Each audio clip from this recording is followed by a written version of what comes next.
Hello, it's Aaliyah from the Song of the Winds. I hope you're doing really well. Happy New Year!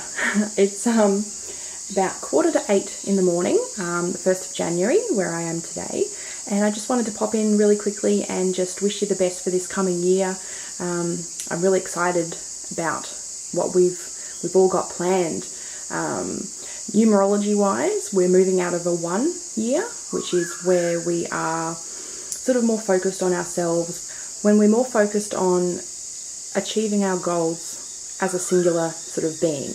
But as we move into 2018, numerology wise, it becomes a number 2 year, which is where we start to look for, partnerships and connections with other people. So keep an eye out for any opportunities that might pop up throughout the year. It's actually a really auspicious year to be working with other people. So if you're like myself and usually tend to do things on your own, just try and be open to the possibility of connecting with others and working with others. On a totally different side note,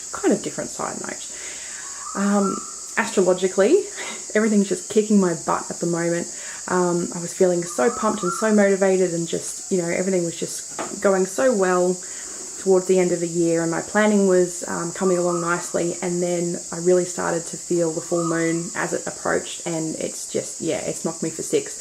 And particularly with it being a Cancer full moon, it's just coming into all those like really super heavy, dwelly, go over it again and again and again in your head, and just all that kind of weird Cancer energy that floats around. And I'm a water sign, so yeah, Cancer is typically a star sign that I have a little bit of a challenge interacting with people sometimes that are of the Cancer sun sign, because it's just all that kind of emotional energy that probably as a Scorpio is fairly repressed within me. So I just find it super, super challenging. So I had some plans that I had to cancel for New Year's because I honestly just I just couldn't do it. I just couldn't go out and do things.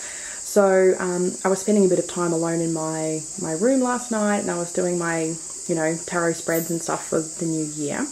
And I just became really, really drawn towards these particular, crystals.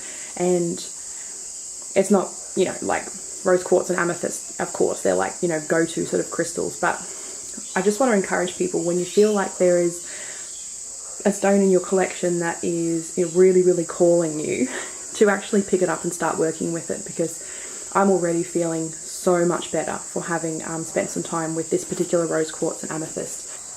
And rose quartz would usually be my go-to if I'm having any of those kind of difficult thoughts and feelings, stuff that you just don't quite know how to process. But amethyst, probably not so much when I picked that up. But together in combination, these were exactly what I needed last night. And then in this little baggie here, these are actually some stones that I've been keeping with me at night, just in my pillowcase. And I'll just show you which ones they are. Okay. So, Smokey Quartz, stay nice and grounded. It's also really good for connecting with that earth energy, hence the grounding, but feeling like you can actually let go, that you're really anchored down to something. You're not going to just fly away with all of your crazy thoughts. Moonstone, because it's, approaching a full moon, intuition, women's mysteries, that divine feminine energy, and also lunar energy. So that just felt like it was a good choice at the moment. And then green calcite, this is amazing for the heart chakra.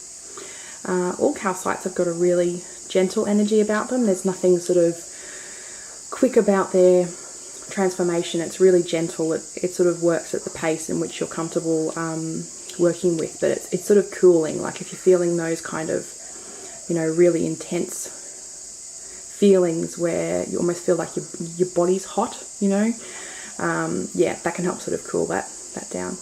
And then this is a stone I've been working with a bit recently, probably only with the last couple of months. I haven't worked with it before then, but it's Rhodochrosite, and this is incredible for self-love and for like a really gentle transformation coming from a place of comfort and alignment that suits you at that point in time. It's like it's a very sort of customized to your needs kind of stone.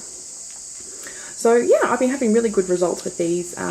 Even last night when I put my head down on the pillow, you know, I felt like I was just being pulled downwards to sleep, and I normally really struggle to fall asleep. So yeah, that was super nice. And once again, these are all intuitively selected. And having said that, you know, I do sort of know a lot of the basic properties of these stones. So it's somewhat, I suppose, guided by their innate properties, but still there's a lot of stones that I could choose, you know what I mean? So when you feel like you're really guided towards a particular one, just go with it, because honestly I feel so much better and yeah, more equipped to sort of start this new year. So yeah, that's my little tip for today. I sincerely wish you all the best, and I will check in with you again real soon. Okay, bye.